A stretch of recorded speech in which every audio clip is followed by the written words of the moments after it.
This is May 2020, and the whole country is in lockdown as a result of the coronavirus pandemic. We are allowed, however, to go out on a daily basis to exercise, and today I'm taking a walk from my hometown, Reading, where we are now, along the High Street behind us, past the Old Town Hall and our parish church of St Mary the Virgin,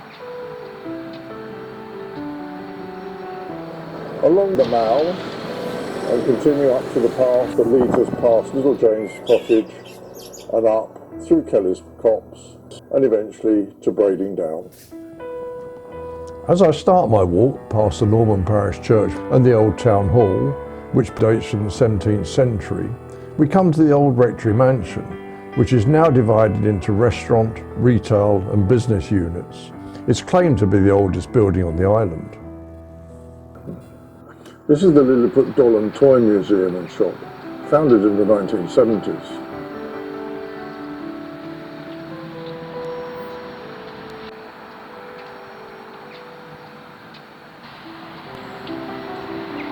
Some of the houses in the High Street date from the 17th century.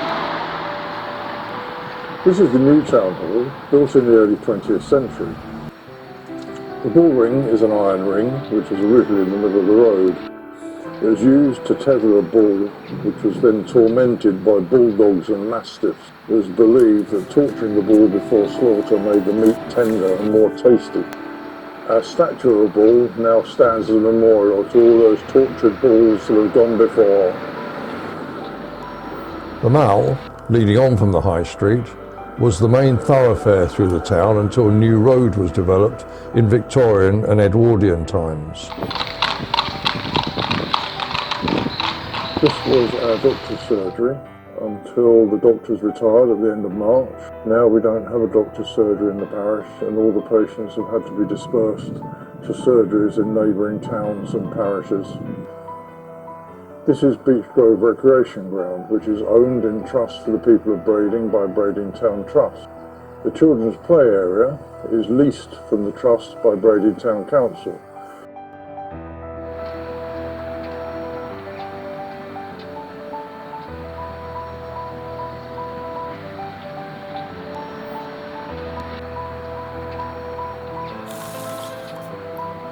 Little Jane's Cottage is named after Jane Squibb, who lived here until her death, aged 15, in January 1799 from tuberculosis. Now we start the long ascent towards Brading Down. This area that we're passing now would have been a quarry long ago, digging for chalk. It would be good to know just how many of these NHS signs there are. I've seen dozens myself between here and Bembridge. They're to show appreciation, of course, for the National Health Service during this time of national health crisis.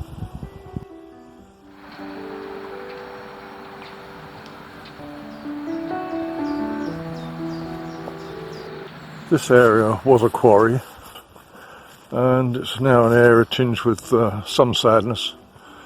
In 2002, a young Danish exchange student, Camilla Peterson, came here to sketch, and very sadly she was murdered.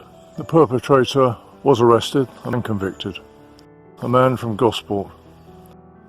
This memorial to Camilla was created by the island woodcarver Paul Civil.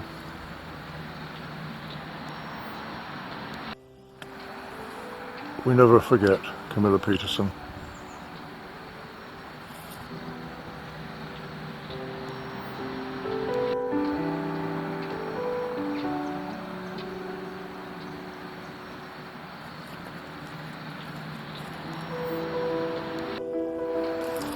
Not a bad spot for a coffee break.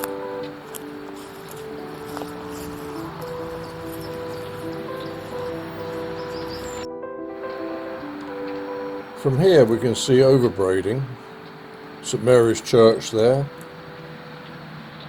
and Quay Lane leading to the marshes.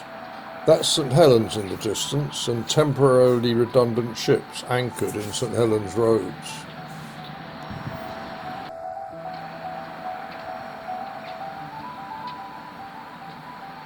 Well, it's an unusual one. I think by the braid that it's tied by that it's definitely from the same source. I don't know if you get extra points for finding that one.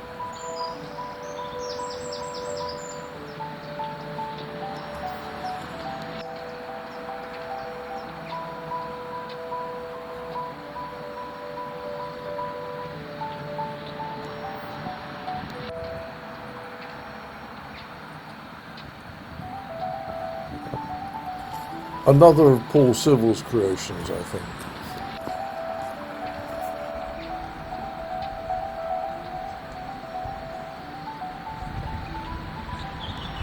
Just a third of a mile to Brading Down.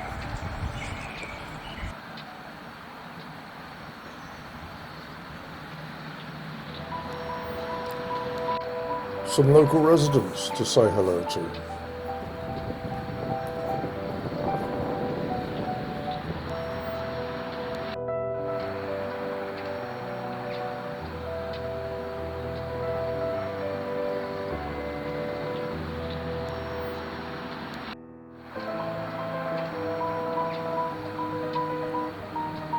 Do you ever get the feeling you're being followed? This is as high as you can get on Brading Down and is my destination today. I made this film on my mobile phone and I'm sorry the image isn't as sharp as it might be when zoomed in. In the centre of the horizon is the Ashy Sea Mark, a navigational aid for mariners of old. As we swing round towards the northwest, we have the sprawl of Newport, our county town, before us. And just about in the centre of the horizon, you can possibly just about make out Fawley Oil Refinery. To its right is the chimney of the power station at Cowshot Point. Then the southern end of Southampton Water and Lee on the Solent. It's the first weekend of May and there's a fresh southerly breeze. The Solent should be chock-a-block with sails. There's Wootton with Haven Street in the foreground, and then Ryde and Portsmouth in the distance. There's the Spinnaker Tower. Then there's Southsea.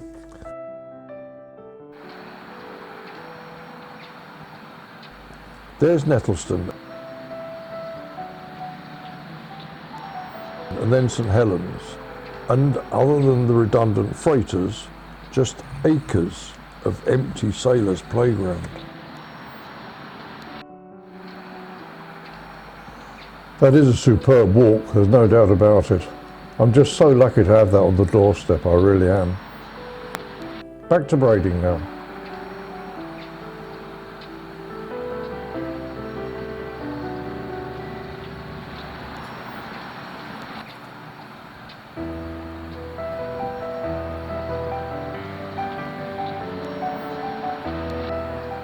We've dropped right back down now, almost to the level of Brading, and across this field and into the back end of Brading. I have no idea why this is called Doctor's Lane. All the properties along here are quite modern, certainly within the last 50 years. I have no knowledge of any sort of connection between this lane and any doctor, I have to say. This is the St Mary's estate. Most of the homes are bungalows, and so it's very popular with retirees. We're back at St Mary's Church, which was built round about the 11th century. Here's the churchyard, and this is the headstone of little Jane Squibb's grave.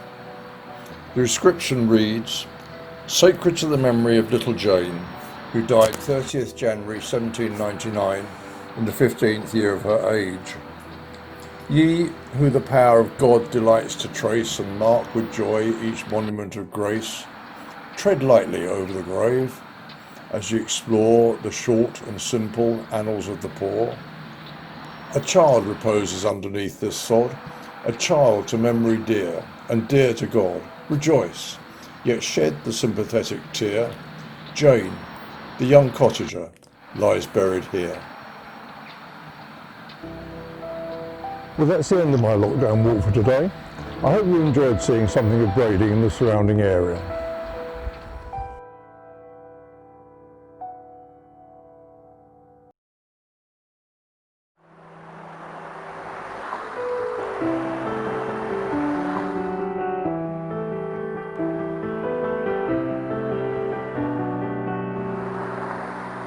I'm going to take a lockdown walk today from High Street Brading here, across the road there, into Key Lane, the length of Key Lane, across the marshes, through Centurion's Copse and eventually to Bembridge Windmill. Standing in front of the 12th century parish church of St Mary the Virgin is the old town hall, which dates from the early 18th century. Now owned by the Brading Town Trust, it has been used as a meeting place, schoolroom and a library, as well as the testing place for weights and measures. Behind the bars are the town stocks, mysteriously with an odd number of holes of 2 different sizes, and the whipping post. The left-hand door behind was the town lockup. The rectory mansion is claimed to be the oldest house on the island. It's been a private residence, housed a waxworks, and now retail units and eateries, all closed at the moment due to lockdown, of course. The church is currently closed, but there are some interesting things in the churchyard. The gun shed was built in the mid-16th century to house the Brading gun, a small cannon given by King Edward IV to defend against invasion by the French. It was last fired in 1832, but burst. Having been stolen in 1950 and recovered, it is now kept at a house on the Numwell estate. This is the grave of Earl Osborne Smith, philosopher, inventor, film pioneer. He made children's silent films, author and composer.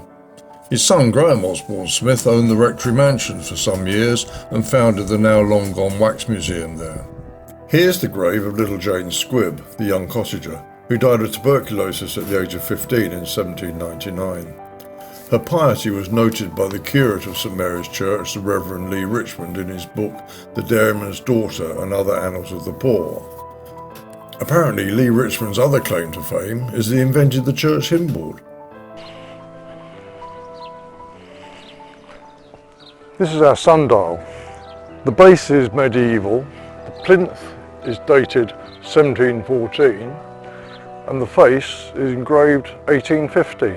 I don't know why somebody would make a sundial that you have to climb up to look at.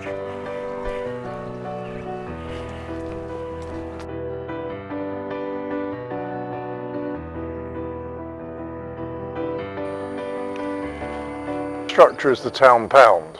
In olden days, if your sheep or cattle strayed, a local official would capture it and bring it and put it into the pound. It wasn't released until you paid a fine of between a shilling and 5 shillings. Quite a lot of money in those days.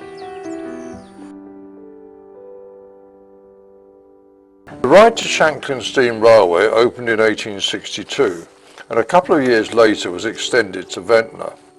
It was part of the 55-mile network of railways that at that time existed on the Isle of Wight. Now we're down to 8.5 miles of this track from Ryde Pierhead to Shanklin, plus the 5.5 miles of steam heritage railway running from Smallwood Junction to Wootton. Sounds like a train coming now. This rolling stock dates from 1938 and proves that London tube trains do go to heaven. It's here on the Isle of Wight. In medieval times, Key Lane led to Brading's own quay, which is just beyond this point, in Brading Haven, which was the natural harbour which led out to the Solent and the English Channel. In due course, the harbour silted up, and so that is no more. At that time, this lane would have been chock-a-block with horses and carts, people pushing hand barrows, and people carrying things on foot to and from the quay back to Brading.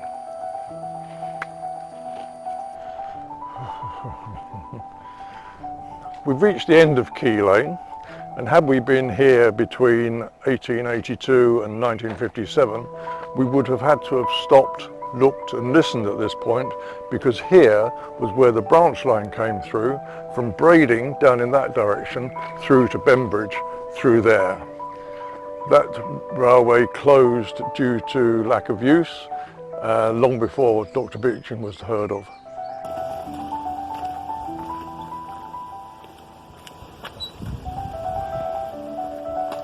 This embankment from which I'm walking now was constructed in the 16th century with the intention of keeping the waters of the natural harbour of Brading Haven on the left separate from the pastures that lead up to the town of Brading up the hill there. The river that flows through the marsh is the Eastern River Yar.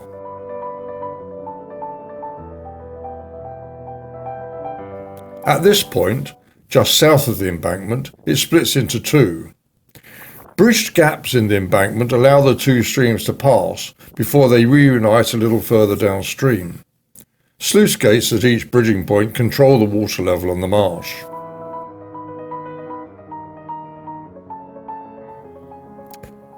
Brading marshes are managed by the RSPB. They comprise a mix of lagoons, ditches, reed beds and meadows which provide habitat for wading birds such as snipe, lapwings and redshank, as well as a range of raptors and reed nesting birds.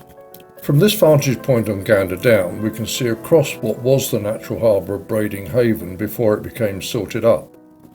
In the distance is the embankment built in 1881 for the Bembridge branch line, which finally sealed the fate of the former natural harbour. On the hill just to the left of the tree is the village of St Helens.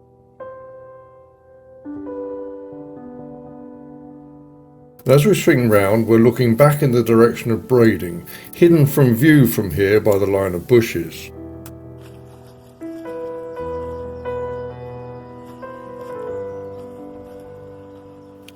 As we pass through this area redolent of a mangrove swamp, we're approaching Centurion's Copse. No one knows for sure the origins of the name, but it provides a home for a wide variety of wildlife. As well as woodpeckers and buzzards, you'd be lucky to spot a dormouse or one of our native red squirrels.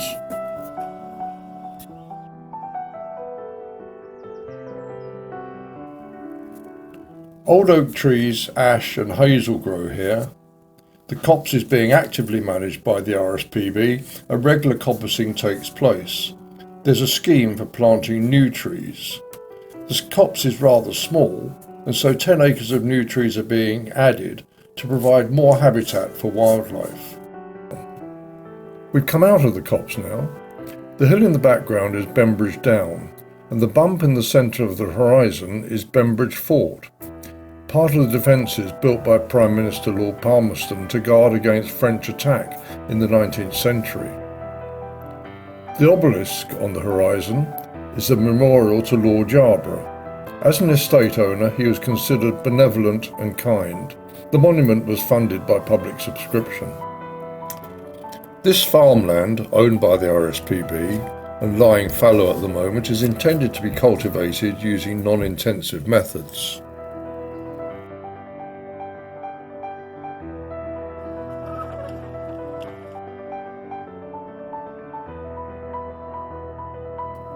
Bembridge Airport.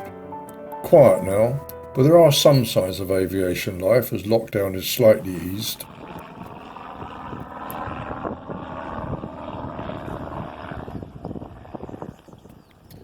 My objectives in view.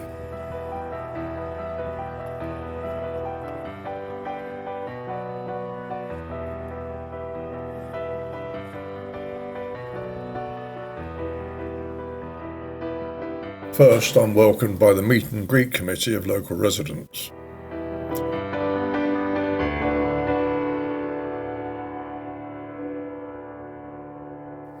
Bembridge Windmill was built around 1700 and was in regular use until the late 19th century. By 1913 it had become completely disused and started to fall into dereliction. Some renovations were carried out in the 1930s, and in 1958 it was donated by the owner to the National Trust. It is usually open to the public. Well, now it just remains for me to make my way back to Brading. I hope you've enjoyed taking this lockdown walk with me.